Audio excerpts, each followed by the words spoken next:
All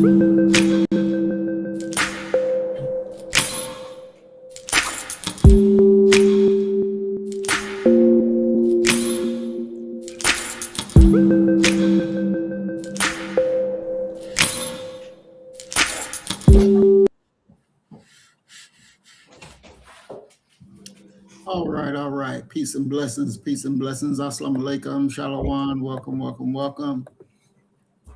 Everybody, we are back and we are live, and we got Big Brother Willie Rivers, the first person up in the house. Peace and blessings, Big Bro. We are glad you're here.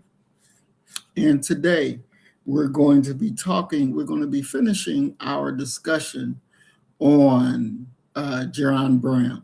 And today we're going to be dealing with a lot of America's response to John Brown, and to see, how was he treated? Was he treated justly, or was he, treated un-American? I hope that you all are learning a lot from John Brown, this program that we're putting on about John, because he's quite interesting. Out of the 250 years America has been America, there has only been one and only John Brown. No one has come close to being as upright, straightforward, and non-breaking. I don't think that John Brown could have been bought away. I don't think they could have broke him away. He was definitely committed to doing everything that he thought needed to be done. Everything. So we are welcoming Emerald Jewel to the program. Peace and blessings. Welcome. We're glad that you're here, Queen. So, Doc, what is your catch up to catch people back up from last week on John Brown, the first half? Well, we talked about last week John Brown being arguably, next to Douglas, the most influential abolitionist that this nation has ever had. Brown was a man who was not a man of words. He was a man of action. And while you have Douglas, you have Garrison, you have all of these American abolitionists who are arguing against the slaveholding South. And their point is quite simply that this is a moral wrong. And I believe that I talked about last week the great quote from some anonymous American patriot who says, if God is just, and I believe that he is, we'll burn in hell for this shit. So many people are trying to get out from beneath the sin of slavery. The question becomes, how do you do it? John Brown provides the answer to how you do it. You pick up arms and you go out and you kill some folk.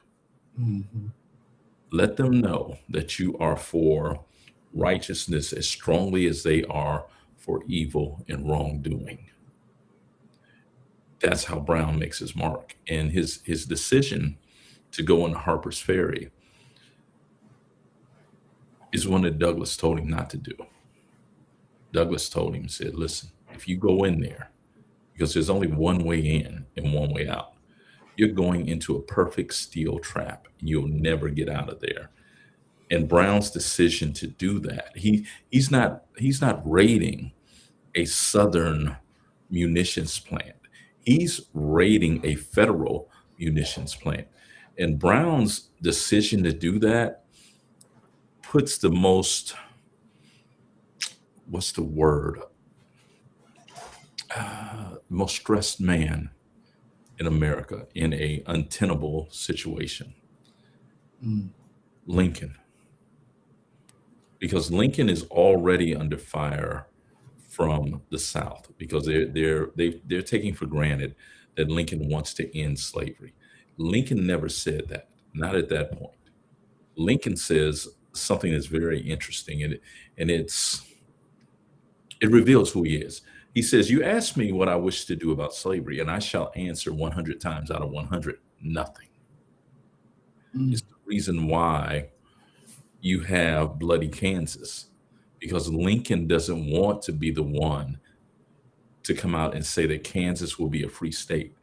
He says, no, what we need to do is we need to allow the people of Kansas to decide. They vote, let them vote on it. And he's not going to make a decision. So when Brown goes into Harper's Ferry, the South has to look at Lincoln and say, okay, what are you going to do? Because if you don't go in there and get him, clearly you're on Brown's side. Mm. Because he's broken into a federal building and stolen weapons. Those are United States government's weapons. So if you don't go in there and get him, the Union is over. If you do go in there and get him, the Union is over because John Brown has technically fired the first weapon, the first shot for the U.S. Civil War. So either way, Lincoln's going to be unable to keep the Union together. And of course, they go in, they get Brown, and they try Brown and are going to execute him. But there's nothing that can be done to salvage the Union. The South has already made a lot of decisions. And let's be honest about it right now. Do you think that Southerners, and we're talking about 2026, do you think that Southerners feel as if they are full partners in the American experience? Or are these people who feel as if the North or these Yankees, and they still use those terms, feel as if they're better than them? Mm. Probably Is, feel like they better.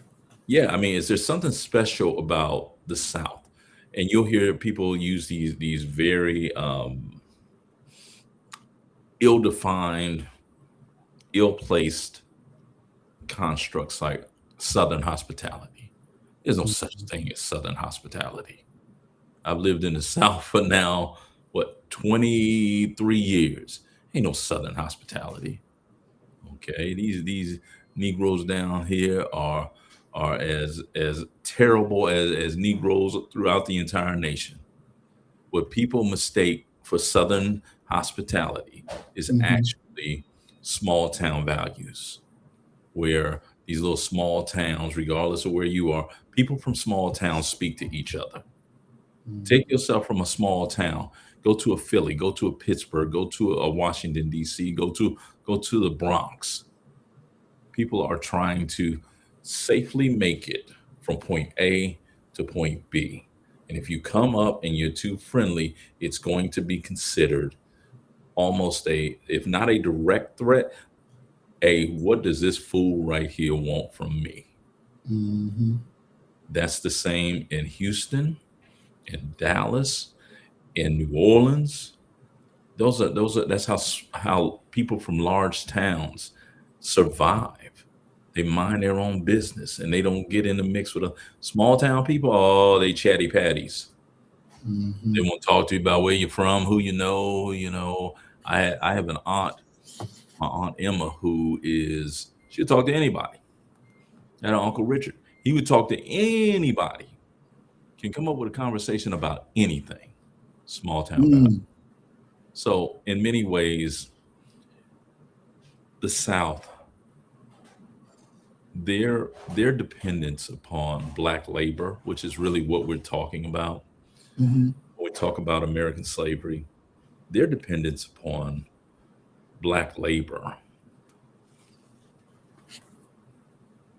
seeps and overflows from an economic need to being actually a cultural social fixture within their culture. Mm-hmm. That's who they are, and they've relied on it so long that they've gotten comfortable with it. So John Brown says, I'm going to show you how to disrupt this, and you disrupt this through guns. And that's why he went into Harper's Ferry. That's what we talked about last week. Mm. Excellent. Excellent. So we're going to be picking up dealing with his unwavering commitment. And I'm looking for the quote because I believe it was Harriet Tubman who said that John Brown was Christ or something to that. Um, That was probably Sojourner Truth. okay, Says maybe it was her. Maybe who it says something that crazy. was. Sojourner Truth. There's a reason that people know Harriet Tubman and not Sojourner Truth. Sojourner Truth was different. Uh, Mm, I'm talking about different. That's a different sister right there. mm. Wow. All right. So we want to go ahead and welcome Twin Pyramid to the program. Peace and blessings, Twin. We're glad you're here. All right. So therefore, we got the unwavering conviction. Even facing the gallows, Brown remained defiant. His final note stated that the crime of the guilty land will never be purged away, but with blood, a prophecy that the Civil War fulfilled just years later. Doc, when you think that a person is going to Wait a minute. Before you go forward, does that not sound like John the Baptist or the Apostle Paul? Does that not sound like someone who is so grounded and steeped in Christ, in their belief in their God, that they don't mind being sent home early? Mhm. So in many ways, the quote that you were talking about, that John Brown is Christ, that's a Christ-like sacrifice right there. Mm, He's convicted, and his conviction, I think that John Brown, a proper way of evaluating and looking at John Brown has to be how hooked in he is to his religion, because mm, he's not willing to abandon his soul, where his eternal resting place for his soul, for an extension of being able to occupy his human fleshly body. mm. Wow, that's deep. Why do you think that? I think it was Frederick Douglass who said John Brown was more committed than he was. Yeah, Um, can you go into that? Why was that? because Douglas was supposed to be there at Harper's Ferry. Douglas was invited. John Brown personally invited Frederick Douglass. He thought that it would be a very symbolic thing that if the world's most known Black abolitionists went in there and helped to get guns that would be distributed to enslaved Africans. Mm, Douglas is committed. Douglas, just as we just finished talking about John Brown being so grounded in Christ that he does not mind being killed, Douglas don't feel that way. Douglas is not that committed to the struggle. Let's be honest. mm, Douglas is not that committed. mm, Think about your personal life. Is there a cause beyond your children and your family? Is there a cause, including the Nation of Islam? Is there a cause that you would be willing to just give your life for? That's what the difference between Brown and Douglas is. Douglas would love for our people to have gone free, of course, but do I have to die to make it happen? So yeah, Douglas understands Brown's commitment. He told him, if you go into Harper's Ferry, you will not get out. And we have that great description of Harper's Ferry that comes directly from Douglas. Douglas says, "Man, you're going into a perfect steel trap." There's no way you're going to get out of this. And they're going to come in there and they're going to get you and they're going to get your men, including your sons. Because John Brown has sons who are going to be killed in Right. the Harper's Ferry raid. Now, let's look at it differently. Mm. I understand that you'll say, well, yeah, I would die for the Nation of Islam. What have you? Name me a white cause that you would die for, There isn't any. and that's John Brown. And it isn't that he's even looking at this from a racial standpoint. He's looking at it from a Christ standpoint. This is a man who literally gave his life for a principled stance. We need more John Browns in the world for the Mm. positive. So, Doc, let me ask you this. Since old Fred went out there, I believe he had 2 white wives, I believe. Douglas. You talking about Douglas? Yeah. Okay. Now, because he went out and did that, was that a sign that, hey, I'm only taking this shit just a little, I'm only going but so far. I'm not going to go over the bounds. And can we use that as a modern day mechanism to judge somebody's sincerity or their commitment to the struggle of the freedom of our people? I think that there comes a moment where one forgets where they came from and one becomes so distant from their roots that I guess you could say they lose their way, but I don't necessarily think that's appropriate for talking about Douglas, of him losing his way.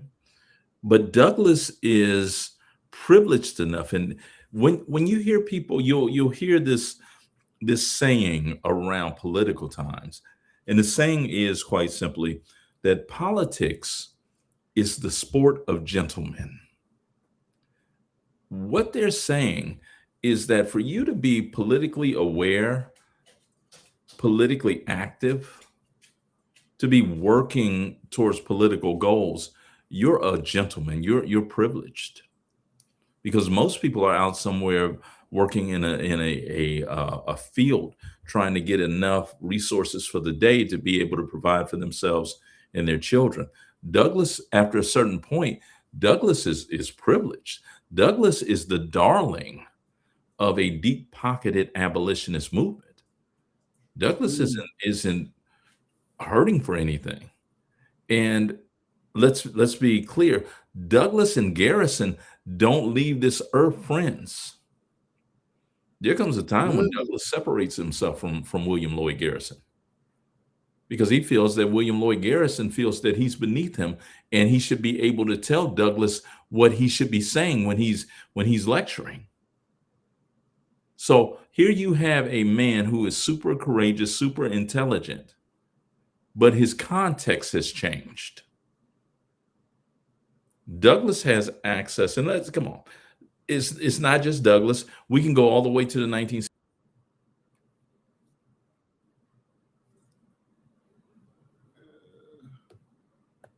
and we can wait, and we can go to the 1960s, and we can take a look at the Black Panther Party for self-defense. Mm-hmm. As black as Huey and Bobby and Eldridge are, Right. man, they knocking these white women down left and right because you have access to them. Come on, we know that Huey definitely was knocking Jane Fonda down. Go back and look at how white people remember Jane Fonda during the 1960s and 70s. They call her Hanoi Jane. Right. Because she sympathized with the Vietnam War, okay, with the Vietnamese. Now, Douglas is in that position, and let's be fair about this. And the sister that I always point to in regards to this is Juanita Leonard, Sugar Ray's baby mama, okay, his ex-wife. Juanita Leonard, She was married to Sugar Ray. Then she married Otis Nixon, who was a all-star baseball player. She married 4 or 5 brothers that were or was associated with them who were high profile. How? Was her stuff that good or what have you? No, that's not what it was. It's that she's moving in those circles. So Mm, now when you have a Douglas who's moving in that upper echelon, he is the leading abolitionist for this nation. So everybody who's against slavery, Douglas is sort of their North Star. mm, That ain't a far leap. Because come on now, let's be honest now. I've said this before. I I believe in my heart of hearts, if the playing field wasn't so uneven right now, mhm. I could have got Oprah. I could have got Oprah. Okay, you know how every man and every woman able to look at somebody, and it's something about your level. I don't know if it's how they look, how they present themselves, or whatever. You know what you could get. I could have got Right, exactly. right situation. I could have got Oprah without a doubt. Mhm. Hell, put me in her proximity now. I can get Oprah now. Okay, but there's so many gatekeepers that would Mhm. prevent that. Do you think that the average sister who somewhat refined, whatever, there comes a moment when in Douglas's ascension where she can't even get close to him now. Mm, He's over there dealing with them other folk now. So to judge him according to that, I don't know if it's fair to judge him, but historically speaking, it is fair game to talk about that. mm, That Douglas is, for all intents and purposes, one of the most privileged Negroes that you will ever meet in your life. mm. You know, it brings to mind one of the rap songs, and I don't remember whether it was the Chronic album or Snoop Dogg album, The Dog Pound. Hmm. But there's a part in there where he's like, if I gotta die for this little nigga right here to be free, then goddamn it, I'm a dead motherfucker then. Right? Hmm. And I remember the first time I heard that, and I was like, damn, that's what's up. That's what's up, you know? And so now, and we're talking about unwavering conviction. You look at the Symbionese, how you say it, the Symbionese army, who Symbionese army, yeah. look at them and their commitment. They shooting out with the police. Hmm. You know what I'm saying? They were committed 1,000%. Yeah. And so when we look at this, or when I'm looking at this, I'm like, damn, the ones that were committed 1,000% really didn't get their just due. They believed in the cause so much that they gave their life for the cause. And they're not even, people don't even know who the hell they are. Yeah, because the cause didn't succeed. Think about all the people, and the only one that we really remember with the founding of this nation is Crispus Attucks. Crispus Right? Attucks is the first to get killed. Who was second, third, fourth, and fifth? Don't nobody know. Nobody cares. Huey P. Newton would say this. He says that the revolutionary is a doomed man. He's doomed because more than likely he's going to die on the battlefield, experience a physical death there. Or let's say he lives and leads a successful revolution. He's still doomed because now the people no longer need him. So either way he goes in success or failure, he's doomed. Mm, One is going to lead to irrelevance, and the other one's going to lead to death. So when you look at the level of conviction and unwavering conviction that many people have for a movement, they're little more than maybe a brick in the wall because no one's going to really remember that. And there are so many people who gave all. You look at the Black Revolutionary tradition. People don't know who this person is usually, but they recognize the name Mutulu Shakur. Mm-hmm. They recognize the name Asada Shakur. Mm-hmm. What about Sundiata Acoli? Mm-mm. You see, Sundiata Acoli was one of the men who was in the car when the New Jersey State Troopers pulled Asada Shakur over. When they captured Asada, Sundiata Acoli was not only in that car, but Sundiata Acoli actually stands trial with Asada and was convicted and sent to prison pretty much forever. Mm-mm. But they're not remembered. So that idea of being remembered as a reward for unwavering conviction, you're going to be hard pressed to find many of those remembered in the historical record. And Doc, I gotta say this about Crispus Attucks Mhm. because I'm gonna be real honest with you. I knew, like we all did, that he was, the first person to die in the Revolutionary War.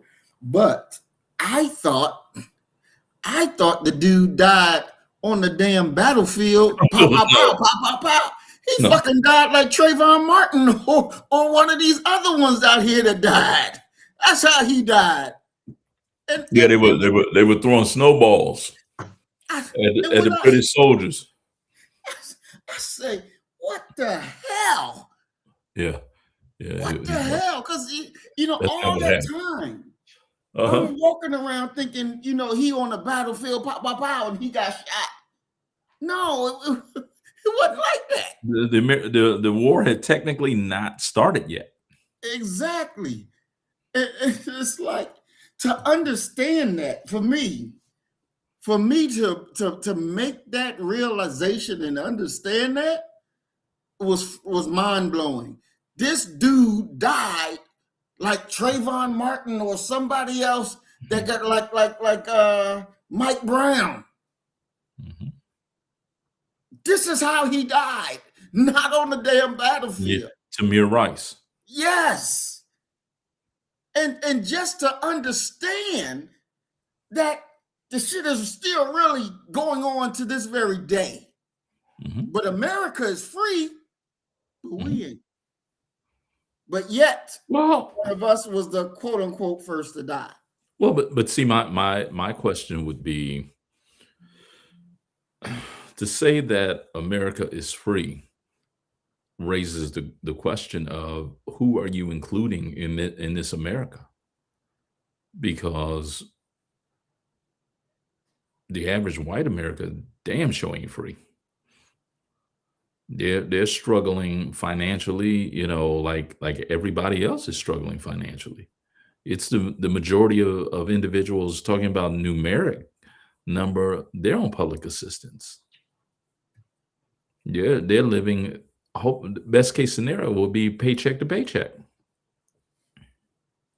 But then, Doc, I think that goes back for them, like your boy said, that's a waste of whiteness.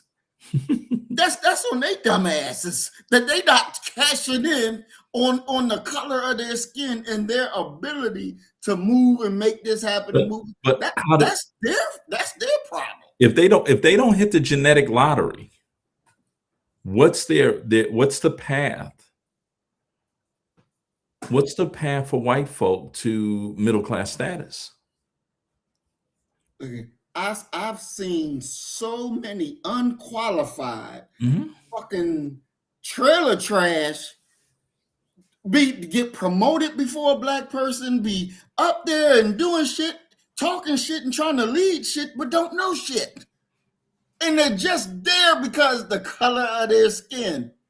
Yeah, but they're if they're that inept, like what you're seeing with Christy Nome, what you're seeing with Miller, all of these guys, where their ineptitude is being broadcast almost on a daily basis, they got the hookup somehow. Who did they get to that greased the wheels for them to be able to get in the position that they're in? Let's be very clear, and let's be honest as well, that it is possible for some black folk to get that same hookup. Let's be very clear about that. So in many ways, we're not necessarily talking about a race thing. All of it is wrapped up in the evilness of capitalism, but you're talking about a connections thing, a power thing, and Yeah, the game has to become, how do you get next to power? and that's a race thing too. Oh, That's without a it, well, race is always involved.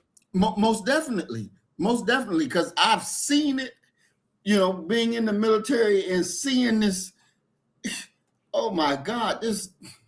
And I'm trying to keep my mouth the way it need to be and not call this dude out of his name. But Lord have mercy, he was unqualified, but he got his stripes before qualified black people because the captain, the colonel, they put their arms around him, they embraced him. You Certainly. know, because look here, we gotta look out for him.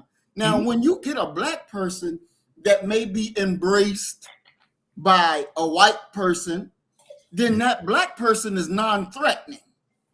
Yeah. He's non-threatening. He's going to do the bid of whatever that white person wants. He's going to make sure he do it as twice as good because he got to please his master. You And, gotta and, work and twice as hard to get half as far. Come on, we it, gotta do it, 4 times the work. exactly. And so what my thing is that this race issue is not something that's just going to disappear because you got another. It is. Check this out. Franklin Roosevelt, Mhm. when he started minimum wage, black people before that was working because the Mhm. white man didn't have to pay the black man much money. So yeah, I pay you less and let you work. But when he had a minimum wage that he had to pay people, period, what did he do? He fired the niggas and brought in his own people and said, if I gotta pay this amount of money, then I'm gonna pay my own. Come on in here so y'all can get paid. And kick the niggas out. Well, I mean, you're describing in many ways the often untalked about, untouched, unanalyzed reality of the American labor movement. The American labor movement rests upon a thin veneer of class argument, but racism is always there. We've always been the last hired and the first fired. That's the reality of American labor, of the American worker. Definitely. And I want to welcome in Big Brother Roy. Peace and blessings, Brother Roy. We're glad you're here always. In our discussion, we're doing part two of our John Brown discussion that we had last week. And so this week we're closing it up, wrapping it up, and dealing with the trial and the after effects of it.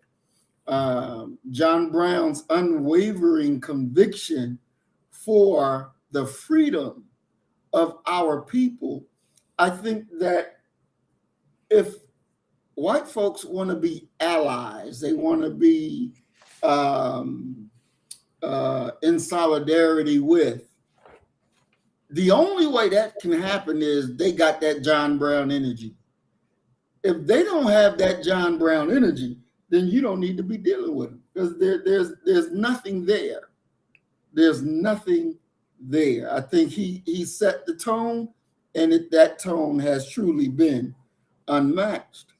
And so as we break this thing down and go layer to layer to see what was and to see what is, and making the things, as we talked about with Crispus Attucks, that may not be fully known. We're making all of those things known so that you as a people, we as a people, can deal with what the realities are. Because too many of our people want to see life as the way that they think it should be versus looking at things as the way it is. And even that may be a very hard look. What is the look that you got to have to understand? He said this, John Brown said this, Doc. Had I interfered in behalf of the rich, the powerful, it would have been all right. And every man in this court will have deemed it an act worthy of reward. Mm-hmm. When I read that, I immediately went back in my mind. It immediately went to, I was watching some former general, I forget his name, but give a talk about military battles. Mm-hmm. And he said, all of these battles that we fought wasn't for the freedom of America. It wasn't for the rights of the American citizen. It was all for big business. Mm-hmm. This is what the wars were for. So you ain't fighting, you dying for quote unquote freedom, but it ain't for no American freedom. It's on the behalf of big business. And so as you were talking about the labor movement, there's a conviction, an unwavering conviction, I believe, when we're looking at the big dogs that run these corporations, Mm-hmm. and how now corporations are people, and how a corporation can be found guilty of murder and nobody go to jail because you can't put a business in jail. Why can't the American people see that this is a fraud? It's a scheme. Where is their conviction of what the quote unquote country is supposed to be about? There's when I was speaking earlier about politics being the sport of gentlemen, Mm-hmm. there's a need for individuals to have room to breathe, Mm-hmm. for them to be able to think about the things that you're talking about. And that's just thinking about them. It's a whole nother level when you're talking about forging a class war, class argument that recognizes, KRS once said it, he said it best in one of his songs. He says, if black and white didn't argue the most, they could clearly see the government screwing them both. Mm. It's great to be able to analyze it and realize and sort of realize it and think about how come we can't get together. It's a whole nother level to do it because you got a mortgage to pay. And it's in many ways the idea of, there's this great saying of big bank take little bank. It's what you see every time. It's what you're seeing right now with the WNBA. They want more money. And the owners are saying, please. So now you get into a sort of a pissing contest. Who can last the longest without any additional money coming in? And it's always the owners because they have the deeper pockets. Mm. So now you have a situation where workers have been convinced that there's only a limited amount of money available. And y'all better fight each other to get it, to get your share. Rarely does the idea come together of, no, what we're going to do is we're going to join together and no longer work. Part of there's this great, it was the first American labor union, the Knights of Labor, the first real professional union. And the Knights of Labor, and we're talking about the 19th century, the Knights of Labor operated out of this ethos of all workers, regardless of race, class, gender, should be organized. Companies haven't allowed that. What they've allowed is for certain segments to be unionized, and white and these European immigrant workers have seconded that because they're trying to cordon off and get some exclusivity in regards to their skills. But what they ultimately are doing by not unionizing black folk and Latino folk is at the moment that they go out on strike, you have a reserve labor pool that owners are going to pull on and bring them in. And it's going to happen very easily for unskilled occupations. So the idea of them, of workers getting a worker consciousness has never happened. One thing, not in mass. And then the other thing is that you're in a white land where whiteness is rewarded. And white folk have historically been willing to cut off their nose to spite their face when it comes to embracing, let's call it what it is, white racism, white supremacy. They do it every time. It's how they can justify, and some black folk who follow them as well, it's how they can justify voting for Donald Trump, even though his past and his present and definitely his future is never going to be in their favor. But they would rather have a white man who will do them in than any other man or woman who may give them a fair chance. Mm, mm, mm. Wow. All right, let's go ahead to the next one. The threat of insurrection. I'm sorry, the threat of insurrection. Brown just didn't want to change a law. He wanted to arm enslaved people to overthrow the government. To a nation built on the sanctity of property and law and order, this is the ultimate taboo. So, Doc, I want, because in researching this, that kind of stood out to me. And I want you to break that down, because the way I took it, the part where it talks about built on the sanctity of property, that America was set up for only people who had property. And the laws, this law and order, was for the people who ain't had shit, to keep them in line and not try to take from or destroy the shit that the people that got property got. And so when I was going into that, and I was like, so when they riot, and all they be talking about is law and order and property value, we got to protect property, we got to protect property, we got to protect property. Property come before the people. So can you just quickly, give us that breakdown? Am I right? Am I wrong? Am I close? What's the deal with that? You're absolutely correct. I mean, there are just some things that people take for granted that they shouldn't take for granted necessarily. And one of them is the idea of, and complete this statement for me.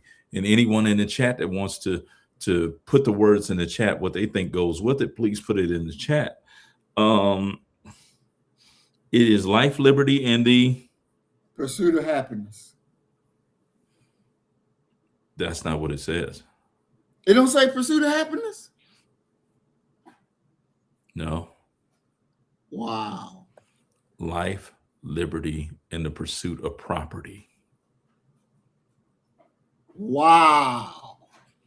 Somehow in the translations and over time, it has been property was kind of a euphemism for happiness. When you want to talk about what makes people happy, it's what they own, what they possess. It's life, liberty, and the pursuit of property. Damn. If you have that understanding of the basic tenets of this nation, it makes the saying that is written on the side of police vehicles different. Police cars have, and the police agencies, they always talk about to serve and protect. Mm-hmm. Now, if you believe that it's life, liberty, and the pursuit of happiness, you think that that protection is about people. In Right. actuality, it's not. It's about the protection of property. Think about the time, the difference in time that you'll get between assaulting someone and robbing a bank. It's the property. It's the property that you're going after. That's what the law is concerned with. The idea of property rights.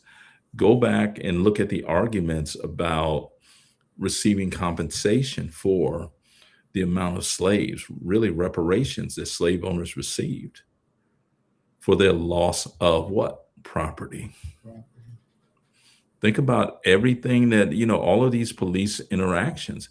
It's property. Now, if you slap your woman across the head, they're gonna hit you with probably a domestic violence thing, and you'll get a misdemeanor. But go into a apartment complex and spray paint the walls. Well, you just committed a felony because you damaged someone's property. Ira Berlin, a great historian who wrote this book, Slave Without Masters. And Berlin makes this point. He says you had more protection as a enslaved person than a free person. Because if someone harmed you and you were someone's, once again, property, they could take you to court and receive some compensation because you damaged their property. It's about property. It's the reason why um, you see like the insurance companies who kept such meticulous records about how many enslaved Africans they were transporting. That's property. This isn't about happiness. You better go find yourself some happiness. This is about property. And it's one of the things that sits out of all the misunderstandings between white folk and the indigenous population. The indigenous population, they laughed when they signed a treaty that said they could no longer go to New York State, that now white folk owned it. They laughed because their relationship with God was how can you own land? How can you own like you that's like owning air. They didn't understand. And many of our people who are living in this nation right now talking about, life, liberty, and the pursuit of happiness. No, it's life, liberty, and the pursuit of property. Mm. That's where it is. That's what happiness is in this nation. Come on. Come on. What we hear our sisters constantly talking about? They need a man making six figures. Why?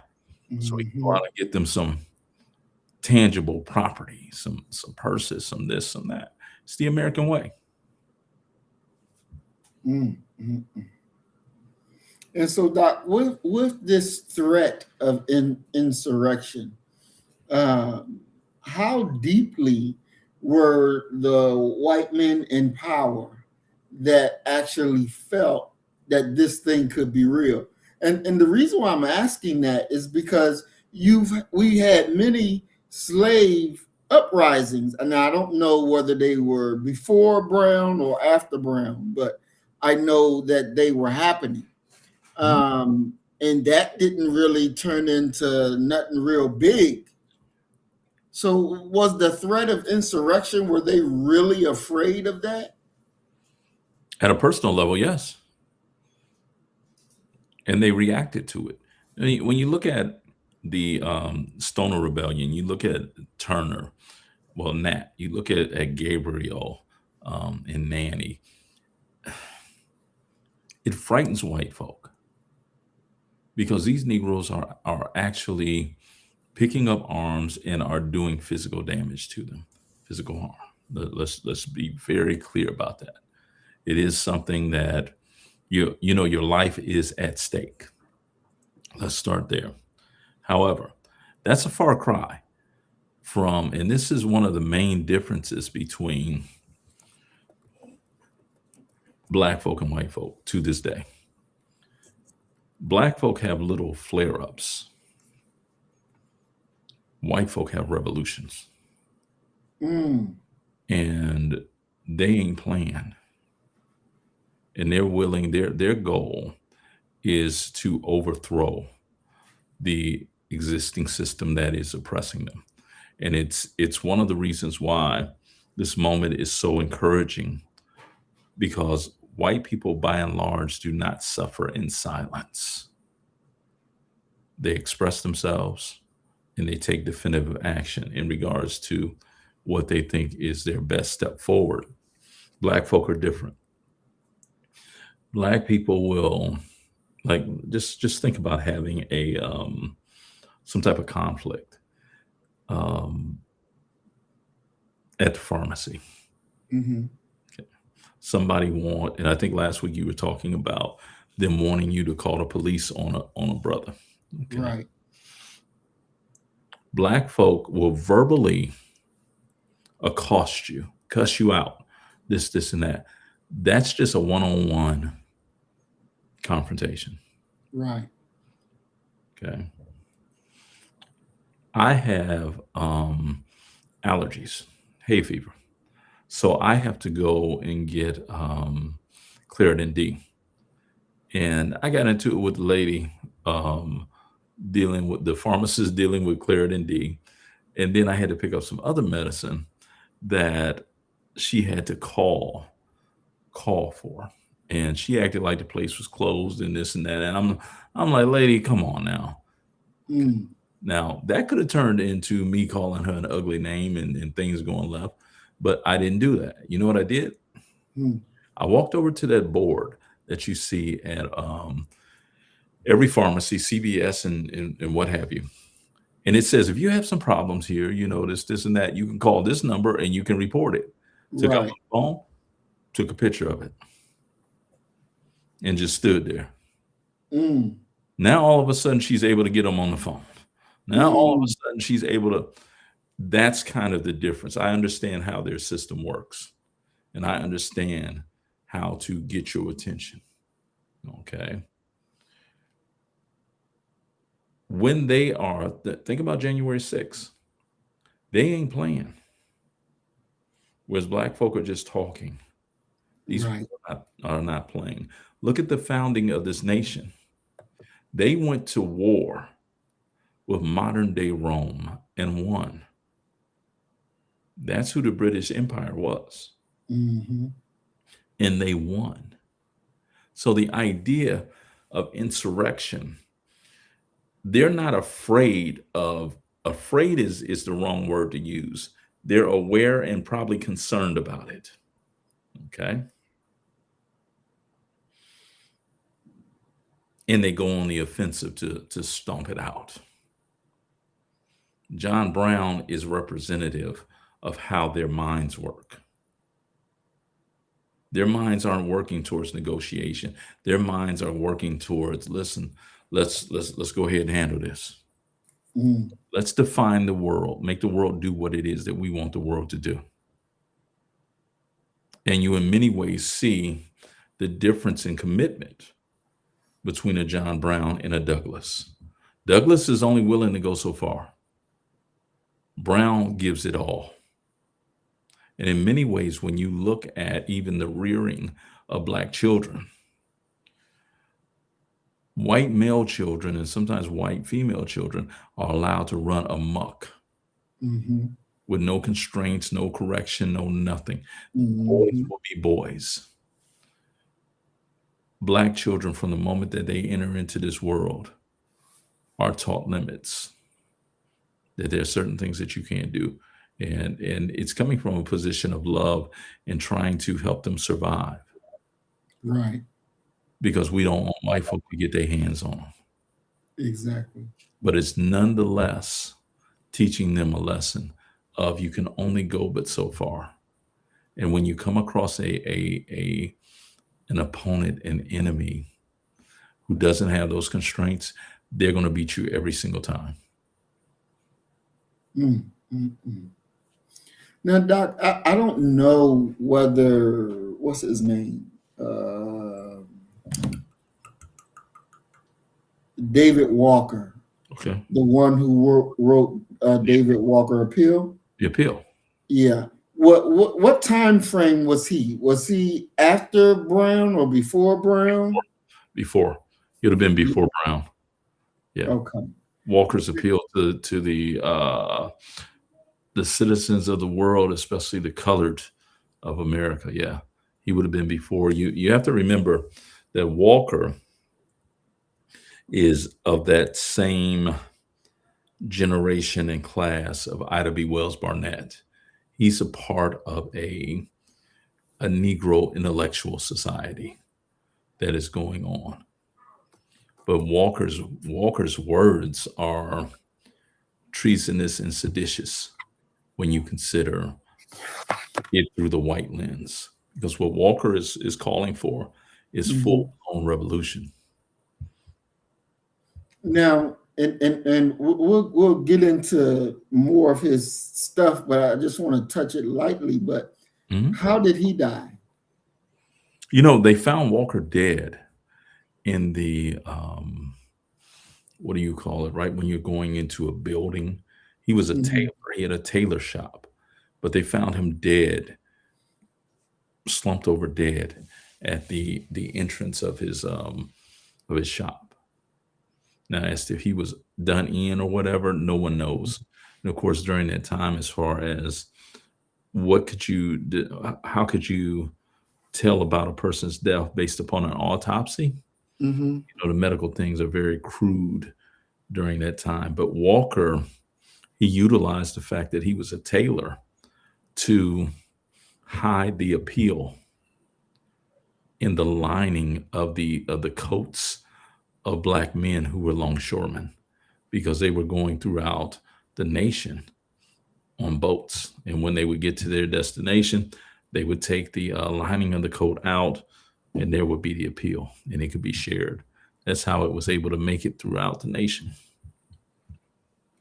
Now, in his appeal, um, and it's part of the appeal, he compared what America did to us into taking us or stripping us of our manhood and turning us into beasts, or stripping us of our Mm. peoplehood and turning us into beasts. Why didn't And you have to remember that this is a educated man, so he's not of the class of the average Negro. mm, so in his writing, and like I said, I don't know everything, but just the little parts that I know, I have to go into more.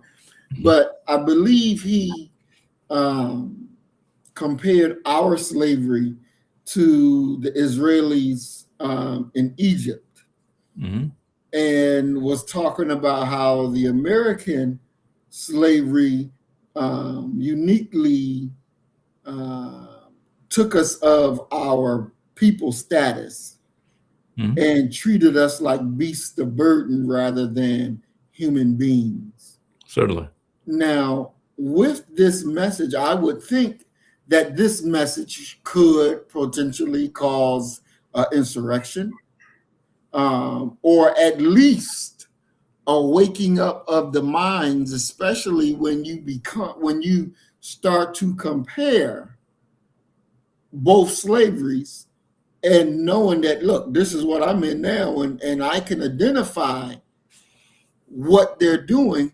That there should have been, and I don't know, you have to correct me if I'm wrong, but there should have been a light that come on in white folk mind to say, this nigga dangerous. We got to get rid of him because he gonna rile these niggas up. Well, you have to remember that the appeal is considered a seditious, piece of literature. You're not allowed to have copies of the appeal. Oh. It's not just sitting around in people's homes and things like that. That's why it had to be sewn into the lining of clothing. Uh, And then when you would reach whatever port that you were going to, then you could take it out and you could distribute it amongst the black community there. But white folk are aware of the appeal, mhm. and it's what it is. They're looking at that as a seditious piece of literature, but at the same time, and you might want to look this sister up.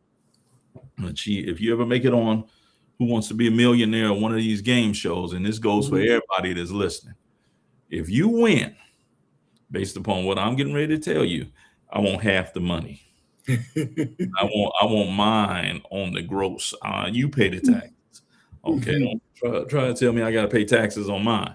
I want half the money. But the first American female to ever deliver a stump speech, meaning a political speech, in front of a mixed audience, meaning males and females, is Mariah Stewart. And Mariah Stewart is a protege of David Walker. Okay, when Walker leaves, when Walker's murdered, it's Mariah Stewart who steps up because other Negroes are scared. The males are scared. And Mariah Stewart, whoo, you think these sisters are bad now. Mariah Stewart took black men to task. Said the Mm. only reason that I stand up is because you're scared to. Mm. Okay. So look Oh, look at wow. Mariah Stewart. She is Sister Soldier before Sister Soldier. Mm. Mm. Wow. Interesting. Interesting. We're going to jump into her too to find out more about her. Now, they use this label, the madman. Hmm. For over a century, many historians dismissed Brown as insane or fanatic. Hmm. This is a convenient way to delegitimize his cause. If he was crazy, then the institution of slavery didn't actually require such extreme violence to end it. Hmm. And I will guess the modern language to being a madman would be anti-Semite in today's language. Would you agree, Doc? I don't know if I would agree with that. I mean, I think that the madman label is assigned to specific a few specific outliers of what they would term humanity. John Brown would fit in there. Adolf Hitler would fit in there. The idea that these men are functionally insane. I warn my students about because I I told you that I used to be a fellow at the United States Holocaust Memorial Museum. Right. I studied German in high school, so I read Mein Kampf Mm. in German, and it bothers me to no end when people say that Adolf Hitler was crazy. He was not crazy. John Brown was not crazy. Mhm. But these are men who are so convicted and determined to achieve their goal that they're willing to do anything necessary to get it done. That's not the recipe of being a madman. To consider someone crazy or a madman is in every way dismissive. And when we as a society begin to dismiss people, that's our way of saying that there's nothing that we could learn from this man because nothing about him is logical. I would argue the opposite, that you can learn a lot from these men and that they actually are very logical, extreme, but logical. in their thinking. Mm. And Doc, do you think that in order, because slavery, American slavery is well documented that there was no other slavery system as brutal, as destructive, dehumanizing as the American slave trade. Yeah, I mean, go back and look at Douglas's work. What to the slave is the Fourth of July. Douglas talks about that. This is a very peculiar form of slavery, and it's one of the reasons why I'm always bothered when people say, "Well, Africans they enslaved they enslaved their own people." Nobody did it like y'all did it. Nobody. Right. Y'all stripped people down and broke people down to the point where you're questioning if they're even human. Mm-hmm. If you know nothing else about biology, you know good and well that if you was to get on top of a billy goat and get to humping away, you ain't gonna produce no baby. Mm-hmm. But when you sneak over here into the slave shanties and 9 months later come out a little light skinned baby, you know that these people are human. But the degrading nature of American chattel slavery is something that humanity has never seen before. And I mean never seen before. No one's ever seen it. And one could argue that that sin has been so egregious upon this nation that it's left a bruise that will an eternal bruise that'll never heal, that will never be able to get past the sin of American slavery, because it's still within it's woven into the fabric of America. Mm-hmm. A good argument could be made that says that the suffering of black folk is actually the stitching that has kept Old Glory together for all of these years. Say that again. It could be argued that the suffering of black folk is the very stitching that has been used to keep Old Glory, the American flag, together for all of these years, with that woven into what America is, what it has been, what it is, and what it'll be. You can't talk about America without talking about the contribution of black folk, of persons of African descent. Because let's be very clear about this. When they tried to settle a colony and there were no black folk there, Mm-hmm. Roanoke, it failed. And it failed so miserably that they wound up having to eat each other. Mm. Let's be very clear. James Mm. makes it by and large because of African labor. They're able to turn a profit. And that's what the colonies always were supposed to be doing. These are not were never intended to be states or nations. These were intended to be satellite colonies that could extract resources and wealth for the good of investors. Does that not sound like what we're looking at with America in the stock market to this day, where you can Mm-hmm. say that the economy is doing so great, yet the people are suffering so much? Mm-hmm. Wow. Ridiculous. Ridiculous. So, Doc, when we're looking at the labels, when we look at Dr. Khaled, Mhm. they called him crazy. They never call him a liar. Mhm. They never call him a liar. But out of all of the names that they do call people like him, Dr. Khalid Farrakhan, Honorable Elijah Muhammad, um, but they be right there on it. Is it even necessary that the enemy has to label them in such a manner that the people should be able to look and see and understand that's not them? Is labeling a freedom fighter a waste of time? Yeah. I would say it's a waste of time because a freedom fighter is going to do what it is that he's going to do, and no label that you put on. Call Nat Turner an insurrectionist. Call him whatever you want to. It'll have no impact at all upon him. Mhm. What we're doing in the aftermath of these men coming through on fire is trying to make sense of what it is that they did. Nothing that we say about Khaled, nothing that we say about Minister Farrakhan, Malcolm, you can go down a whole litany of revolutionary thinkers, will have any impact whatsoever upon what it is they think and what they do. And it shouldn't. Mm. Wow. Excellent. Excellent. So now we're going to look at this violence versus nonviolence.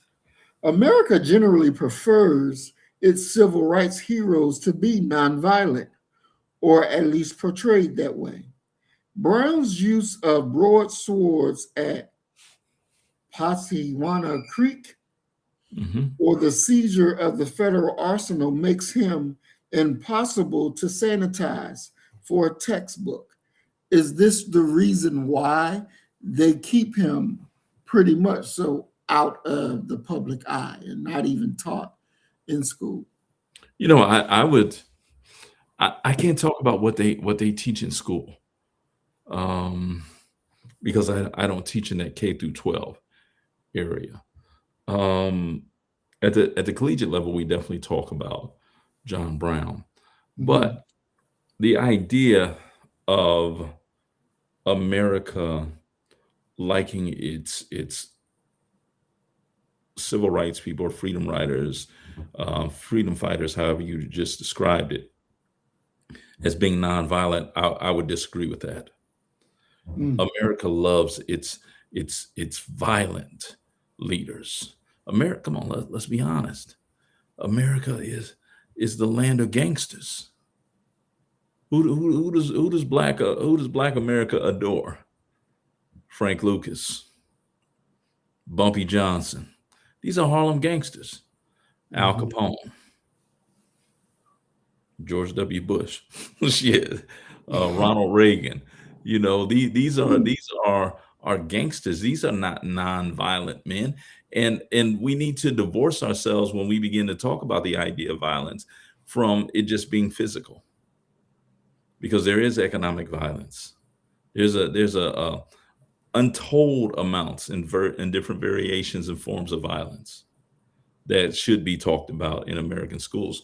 But John Brown is a historical anomaly because he doesn't fit within any narrative. The dominant narrative of American history is quite simply we were always on the side of right and there was minimal conflict, if any. Mm. You can't advance that story and talk about a John Brown. You can't advance that story and talk about an Alamo. So what we do is we take these different facts and we create a melody out of them, a melody that is in many ways very pleasing to the mind. Now, in regards to talking about the pain, the suffering, and the misery that comes from the Trail of Tears, don't mention it. Talking Mm. about John Brown murdering folk, don't mention it. Talking about Thomas Jefferson penning, we hold these truths to be self-evident that all men are created equal, and then he goes and rapes Sally Hemings that night. Mhm. We don't talk about that. So the idea of labels, of determining the historical narrative, let's be very clear about this. Winners get to tell you what happened. Mm. The losers don't get to talk. Right. Yeah. When Shakir Stevenson ended up winning, who they want to talk to, him or the loser? Mhm. And Yep. until you win, you will not have the ability to write the narrative. Period. Mm. Wow. Excellent. Excellent. You move to the next one. And the next one we're talking about fear of the precedent. Fear of the precedent. If Brown is a hero, then anyone who uses violence against a systematic injustice can claim his mantle. The state generally avoids glorifying anyone who suggests that the laws of God or morality supersede the laws of the United States. True, or you disagree, Doc? I disagree Okay. because I don't see there being a difference between the laws of God and the laws of the United States. Because everything that these people have done, building up their legal system, it's flowing from the idea of manifest destiny, the fallacious, opportunistic belief that God gave them the North American continent it's a white man's land and should Mm-hmm. be always used to serve white man's interest. Mm. So I don't think that they're conflicted by God's law. I was looking at it, it's we're building up, we're ramping up to midterm elections. And so the primaries are getting ready to happen here in Texas. And if you just sit back and you just listen to what the political ads are saying, especially those that are coming from the right, Mm-hmm. yeah, God is a Republican. If you listen to what these people are saying, God's a Republican. No other way that you can even look at it after if you listen to what it is that they're saying. Mm-hmm. And anyone Mm-hmm. or anyone who diverts from that is an infidel. One guy, Mm. he went so far in his ad. He's a matter of fact, is John Cornyn. He went so far as to say, and they're trying to put Sharia law in our courts. Right, he sure did say that. I remember that. Come He did. on, they're running that ad right now. Right, exactly. What in the world are you Yeah. talking about? Mm, mm, mm, mm. Wow. So, Doc, when would you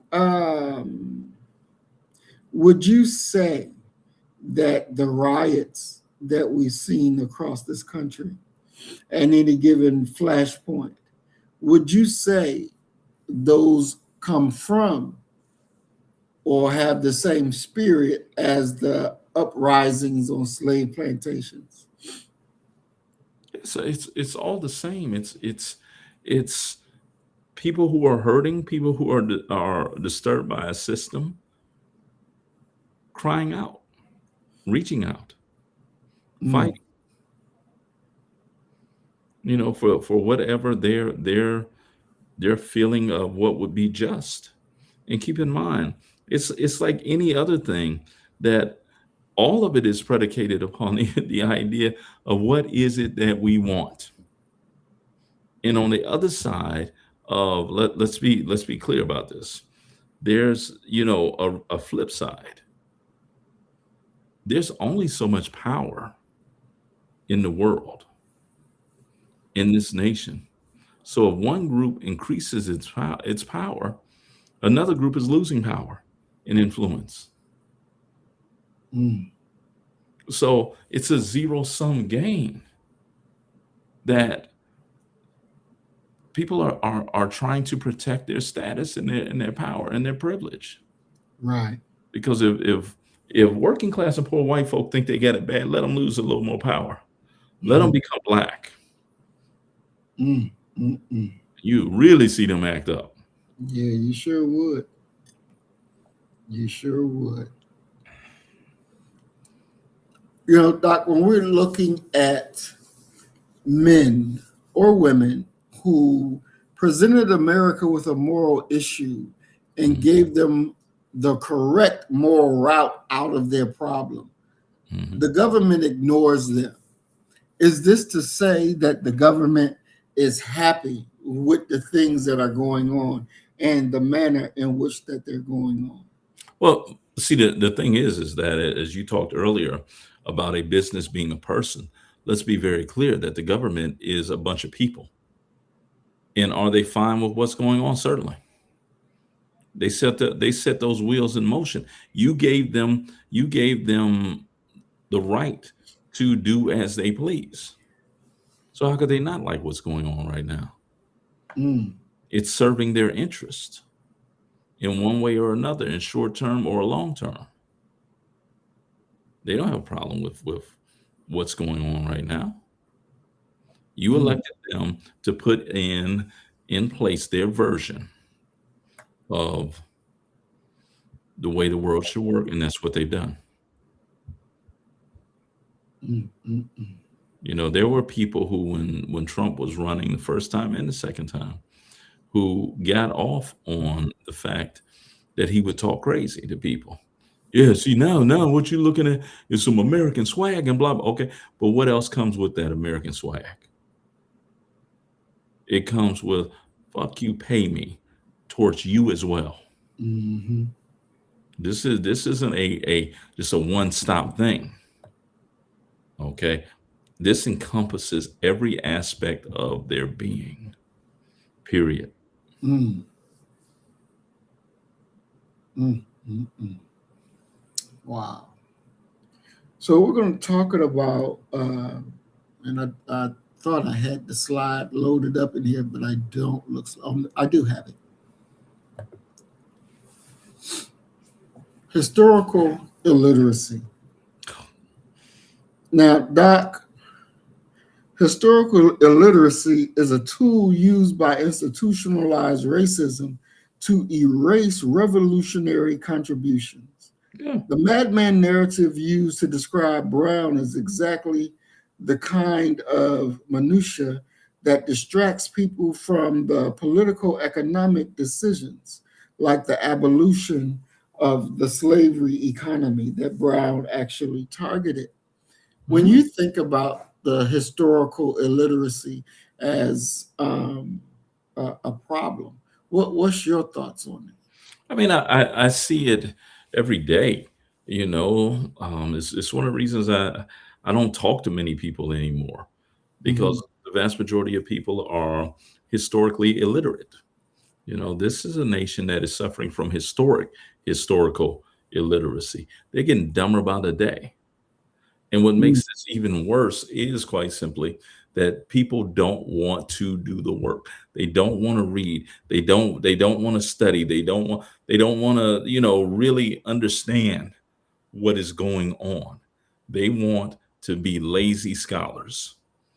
And mm, when I was an undergrad, we used to have this thing that we would joke about, and we called them one book scholars, where brother then read a book and every solution to the universe is found in that book. Okay, mm. he's always pushing you back to that book. You know, a lot of them loved Malcolm. Yeah, well, now brother Malcolm said. So Right. you talking about making Thanksgiving dinner? Well, now brother Malcolm said that you shouldn't be eating that swine and blah. Everything comes back to that one book. They were one book scholars. Mm, We got something worse now. mm. We have YouTube video scholars who are listening to people who don't know what the fuck it is that they talking about. Exactly. Okay, you got people who Mm, deny that the transatlantic slave trade occurred. exactly. I can't do nothing with you, bro. You're too far. You're too far gone. Okay, we can't get you back. So now, when you're talking about the utilization of the school system to manufacture consent, and that's really what they're doing. They're going Mm, to only expose you to certain curriculum, and they're going to tie the employment and the promotions of your so-called educators or teachers to how well you're able to learn that and regurgitate it to them on a standardized test. mm, So mhm, a John Brown is not going to be included in there because John Brown does not support the narrative of what it is they're trying to advance.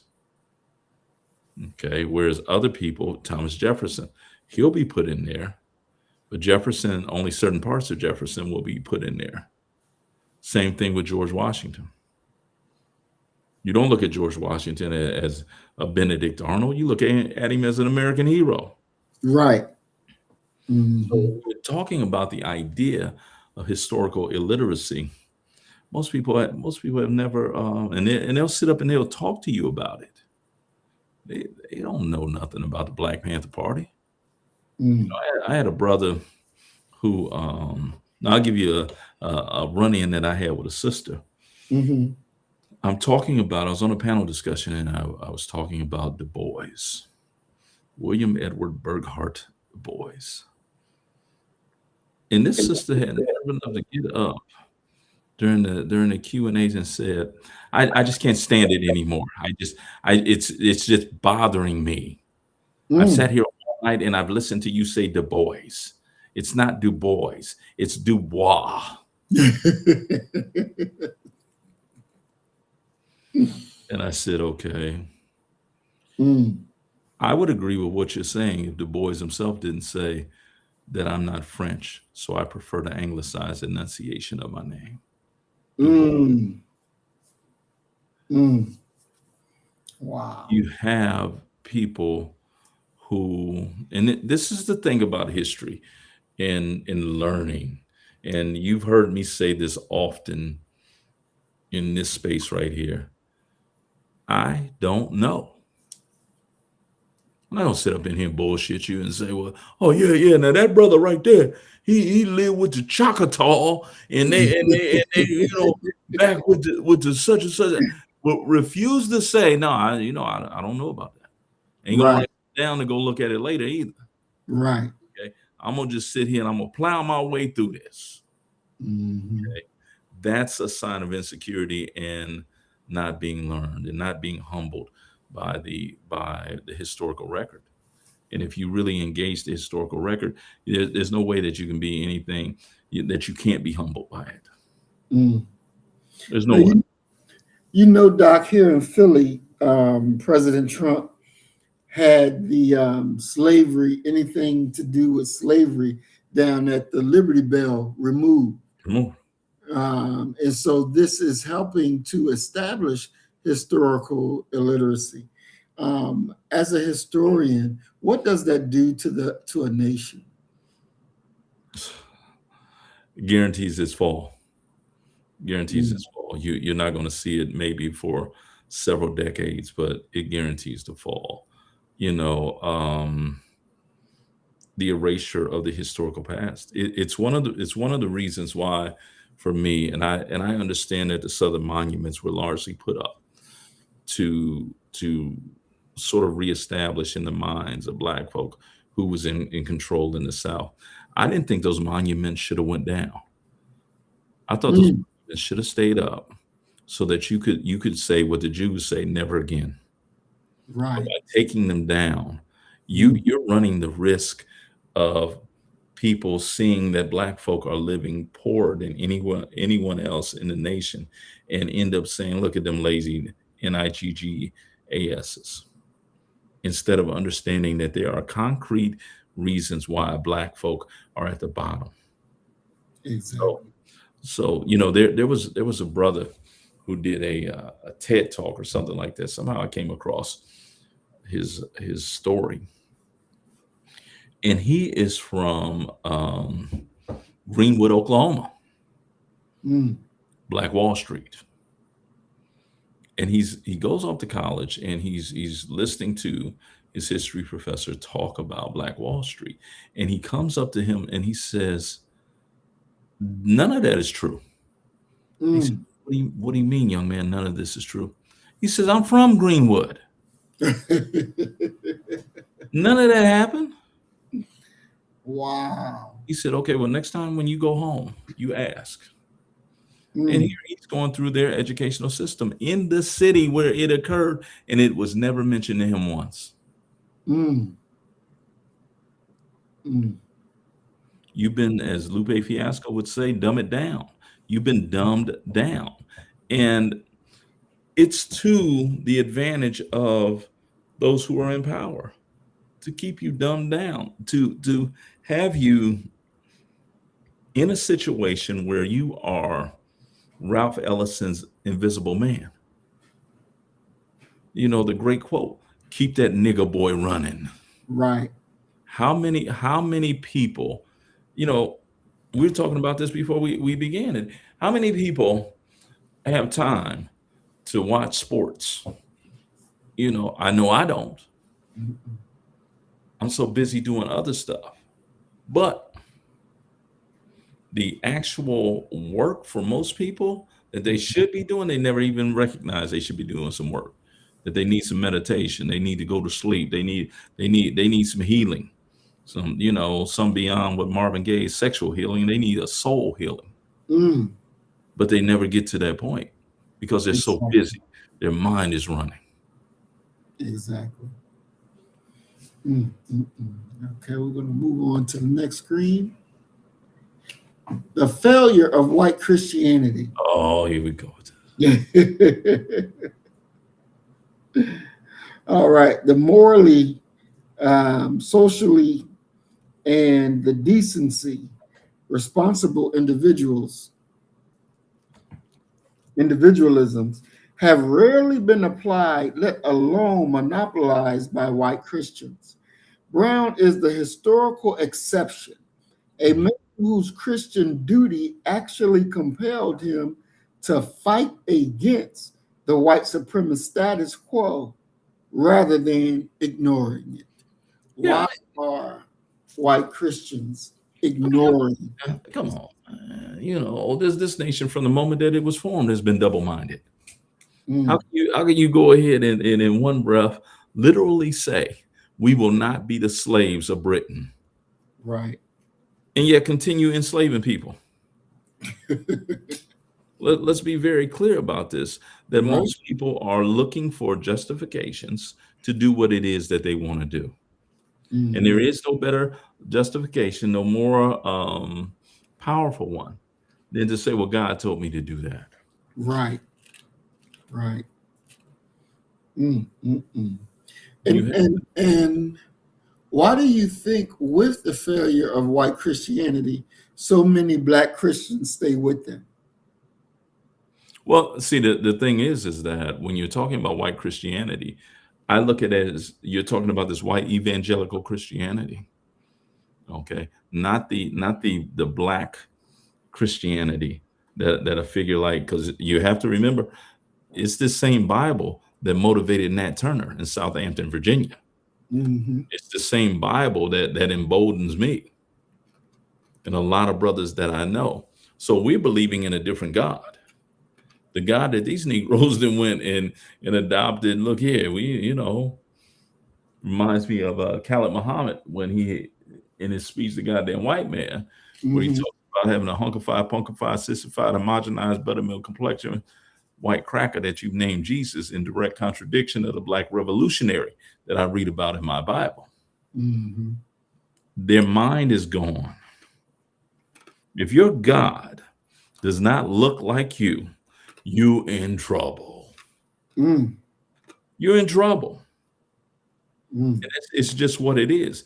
And you have to, so often we want to put it upon religion and what have you. Let's just call it what Chris Rock would refer to it as, old-fashioned stone crazy.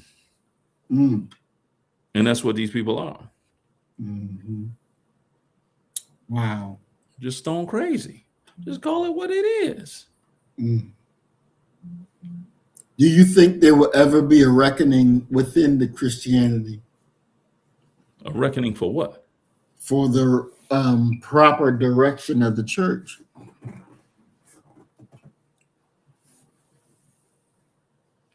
Involving who? I guess some righteous church people that will rise up and say, You have "Enough you of have this." some you have some elements of that. You'll see that flare up every once in a while. But by and large, no.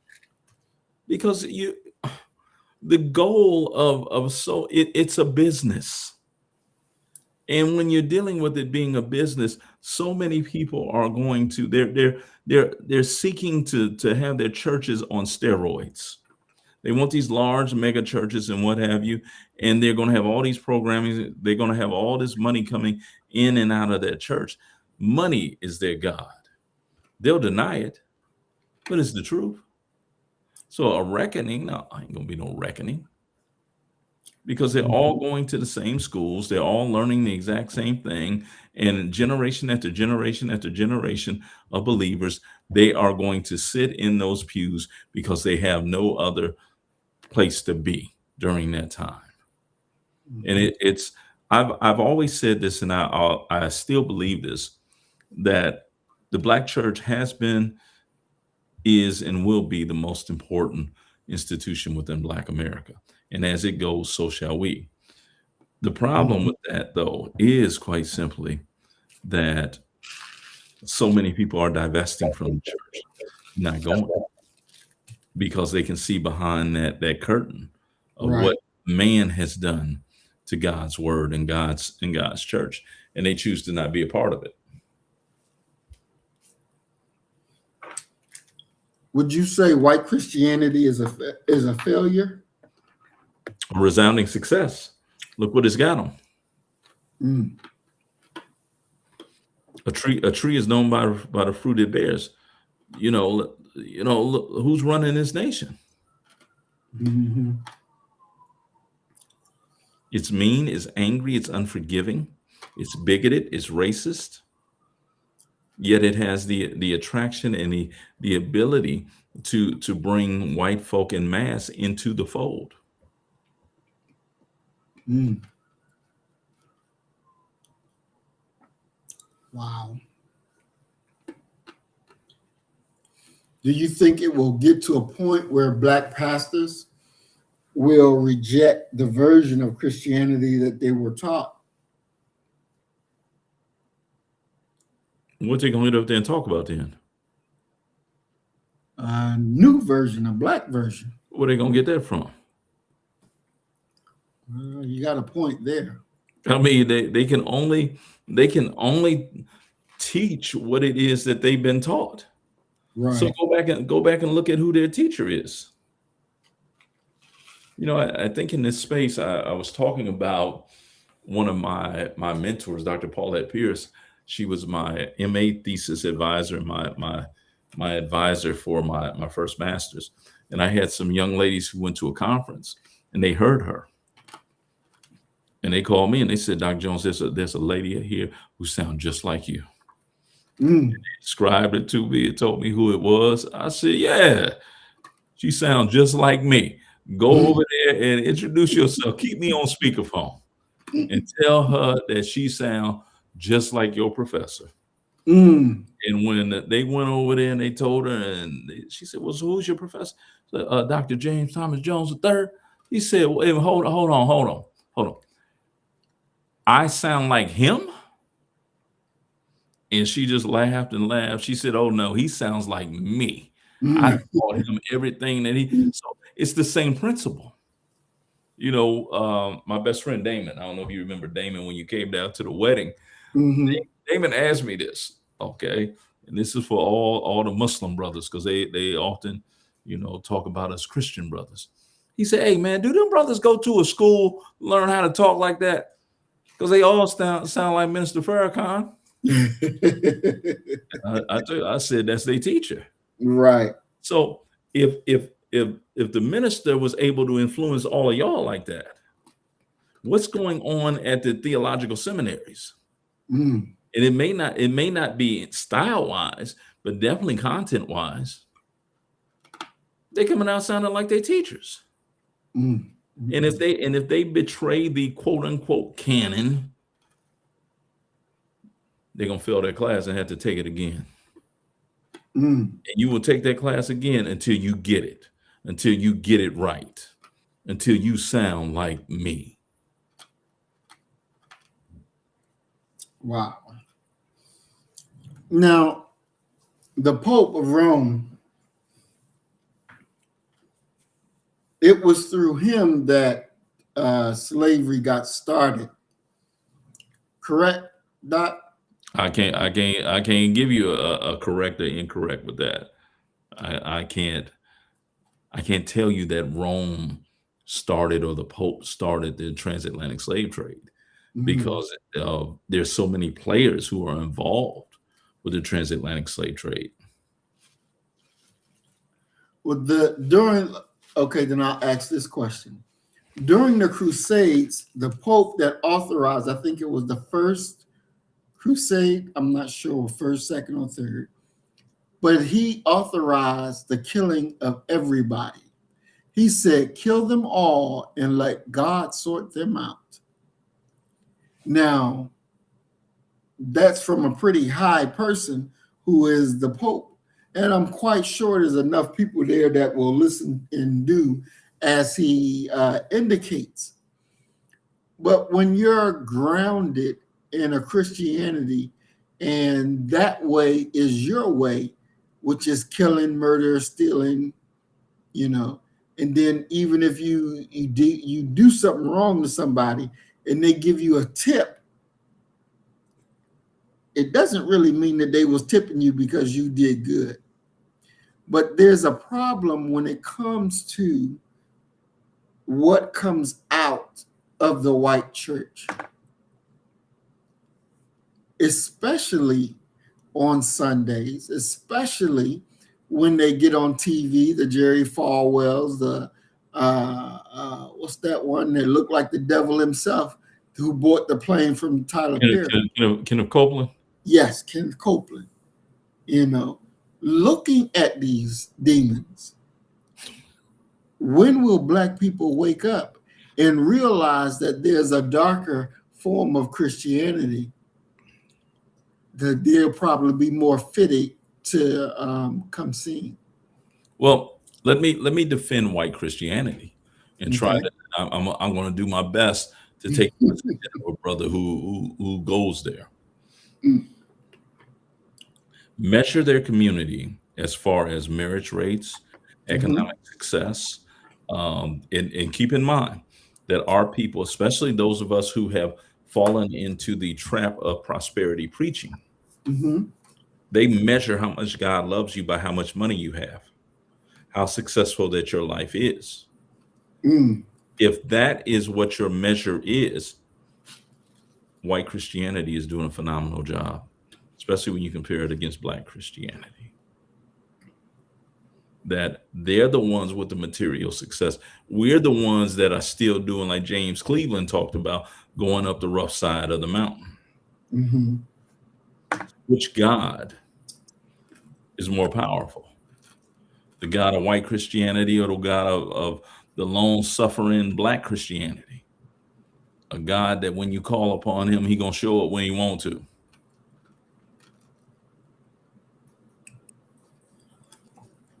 And you just reminded me of a point of how religion is used. Black people use religion for comfort, Yes. Yes. White Yes. people use religion for war.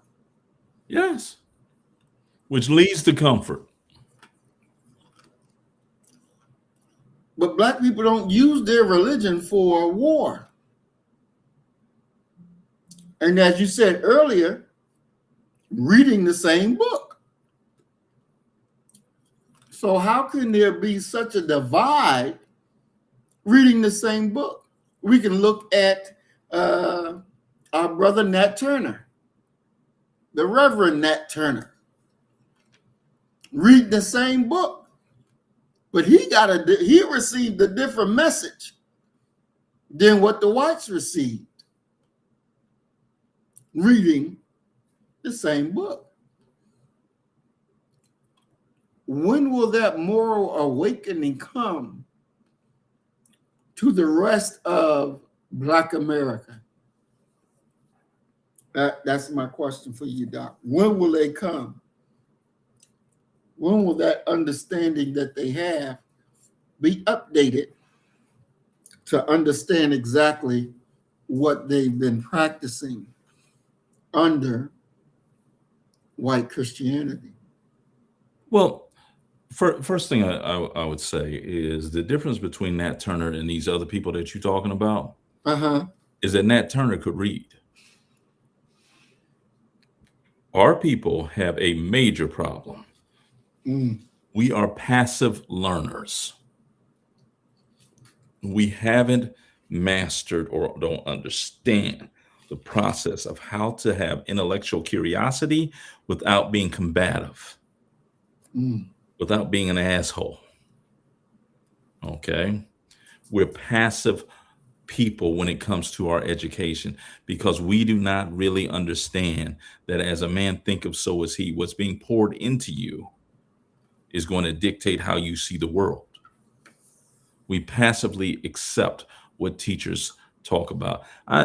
There's sometimes when I know my students haven't read and Hmm. they're not really paying attention. I'll tell them that Malcolm X knew Jesus. That when you hear them talking about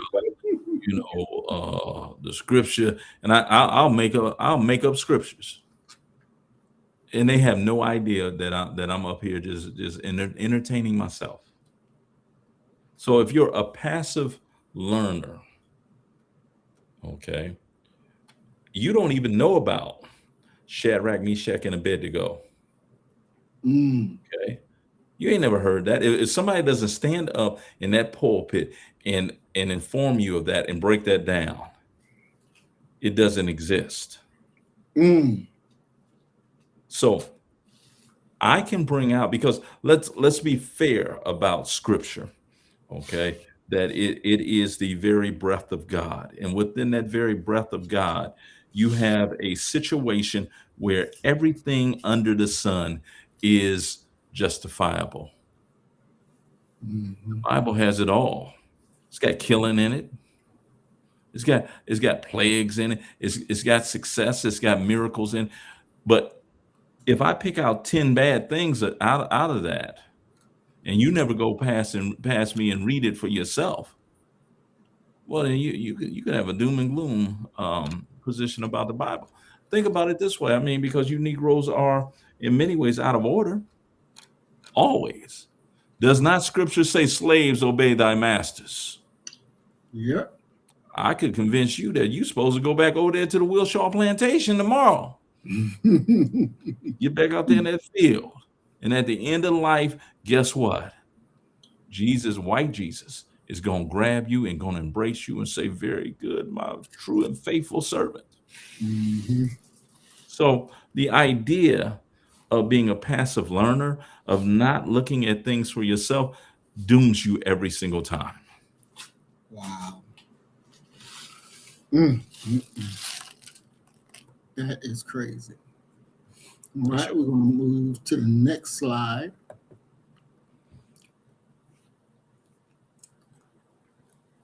All right, so let's see. I can't read that like that. Let me go to here.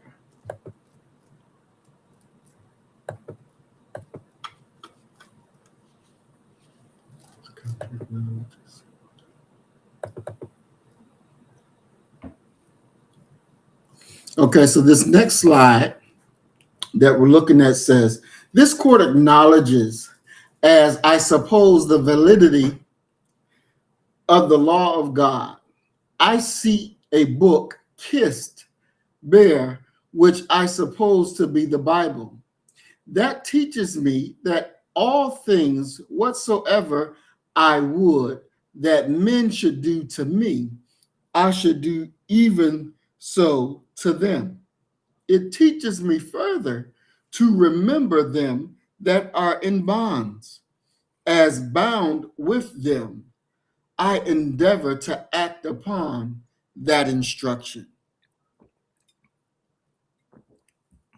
And I know this will probably be a unfair question to ask, Doc, but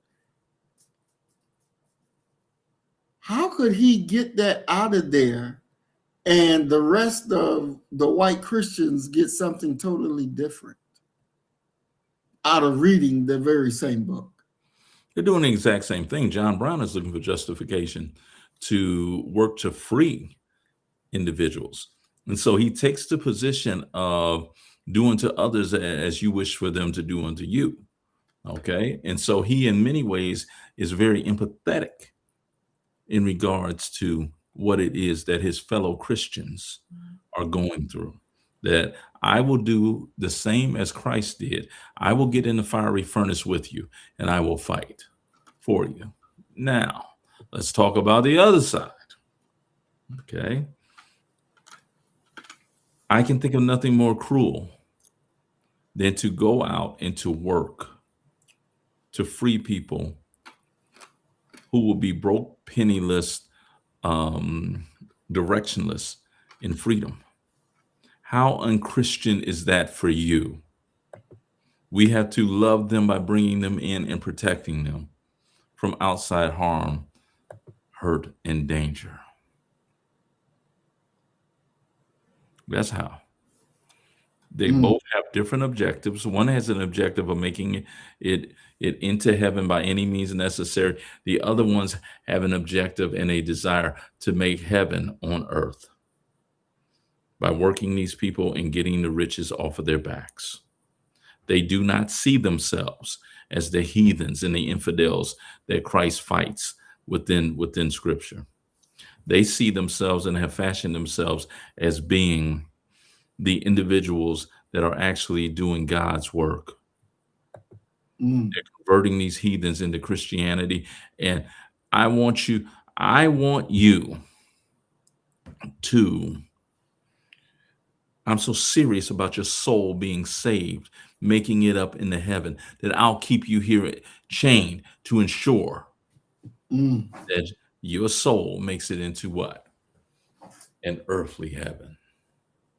mm. Wow. Mm, mm, mm. All right. So we're at our last one, our last quote from John Brown. I, John Brown, am now quite certain that the crimes of this guilty land will never be purged away, but with blood. I had, as I now think, vainly flattered myself that without very much bloodshed, it might be done. And again, John Brown thought that he didn't have to kill everybody, just kill a few numbers and then everything will fall in line. But it didn't. But it didn't. How long, Doc, do you think it took John Brown to understand that?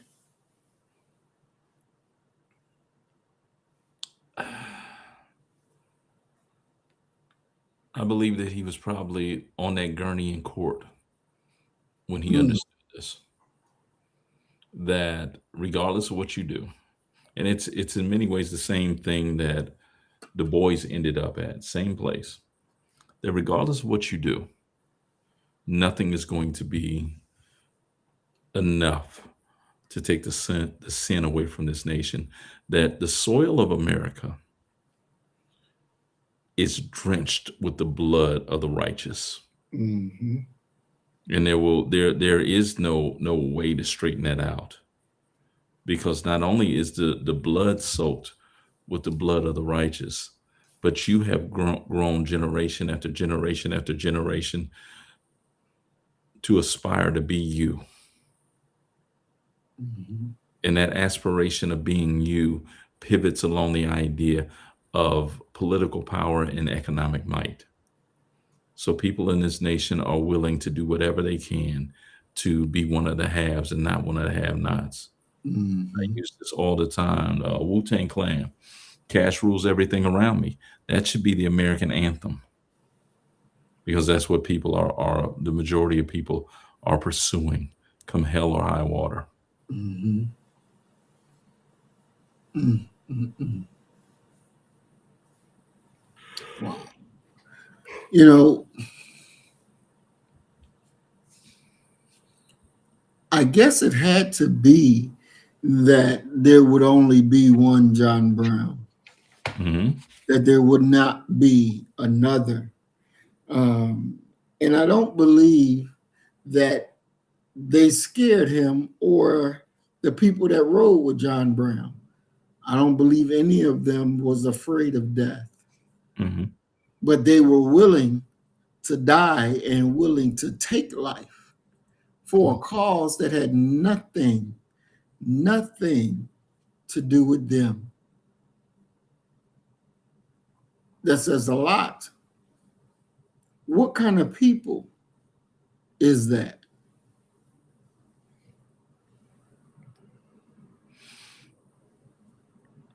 First, I would say that John Brown's, it has this struggle has everything to do with him. because they're not fighting a war of flesh. They're fighting against dark principalities. This is a religious crusade for them, a jihad. Mm, And let's also be very historically correct and understand that many of John Brown's men were black. mm, This wasn't just a white operation. This wasn't just John Brown and his sons. Um, so it has everything to do with them. They're fighting for the reestablishment of this nation being hallowed ground. They're never going to get that, but that's what they're fighting for. mm, mm, mm. Wow, that is something else. When, Doc, do you think that this nation will wake up to the crimes it has committed and ready to go right? When it's in their interest to do so, Mm, not a second before. They're never going to develop any empathy, especially when you're talking about black folk, and they're never going to behave in a way that is not to their immediate short-term and long-term benefit. So until that becomes the case, there's no hope whatsoever mm, of them ever develop any consciousness, anything like that. Never. mm, I mean, you look at a situation like how we talk about the United States Holocaust Memorial Museum, how they get money from the U.S. government. Well, one of the reasons why they're getting that, in addition to them telling their story so well, is the strategic location of Israel for the United States government. mm, Let's be very clear about that. mm. They're So getting benefit out of it. we have a question from the audience. How can you make a heaven on earth based on suffering and exploitation? Easy. If you're a demon, Mhm. if you're a demon, that's what you're going to be attracted to. Right. That is heaven on earth, chaos, death, and Mm, destruction for those who don't have a bit of righteousness inside of them. That's how you make a heaven on earth. mm. Can you think about anything that would be more appealing to these people? They're in heaven right now. Right. Right. Mm, mm, Ain't mm. ain't no suffering and exploitation going on in this nation. Do you think that they can see suffering and exploitation from their mansion? No. They hire poor people to keep other poor people away from them so they don't have to see it. Does that not sound like heaven on earth for your president? Mhm, mm, mm, mm. This is something that came out of the trial, the law of God versus the law of man. Mhm. This court acknowledges, as I suppose, the validity of the law of God. I seek a book kissed here, which I suppose to be the Bible. That teaches me that all things whatsoever would that what let me start over. That teaches me that all things whatsoever I would that men should do to me, I should do even so unto them. It teaches me further to remember them that are in bonds, and as bonds with them, I endeavor to act up to that instruction. Could there honestly be uh, a case where a person truly desires to live the law of God, regardless to whom or what, and make it happen in this land? Certainly. Certainly. How? How? Number one, you're probably going to have to go and join those monks that have been walking around America. Number two, you're going to have to adopt, and this may be the most critical part of you being able to live that type of life. You're going to have to adopt one of these central lessons or teachings of Buddha, which is quite simply want for nothing, because all misery flows from want. And when you really think about it, that's true. So if you don't Mm, want housing, you don't want shelter, you don't, you don't want anything, that'll be easy to achieve. But now if you want to live a life that is somewhat comfortable, eh, that type of life ain't gonna work for you. mm, wow. And religion has to be good for something, It is. right? It is. Then why is America the way that it is? Because it's not righteous. It's not they're not associated with God. Not a righteous God. They're associated with a capitalist God. They're associated with a devil. I mean, come on, Mm, let's be very honest and very clear about that. This isn't difficult to understand. Don't think that because you got a church on it on every single corner that means that anything's being taught within them. That doesn't mean that people have any kindness or consideration, any reverence to God. Those are completely different things. So you can have mm, all the church services that you want. I mean, you know, who was it that said, um, "Bless the Lord and pass the dynamite." mm-hmm, These people utilize God as in many ways a pass to cheat. So mm, if I pray to God before, or I pray to Him after, I can do whatever it is I want to. I just repent. I just repent of it. right. Or the black version, look somebody in the face and say, "God know my heart. He know my heart. God know my heart. You know I didn't mean no harm.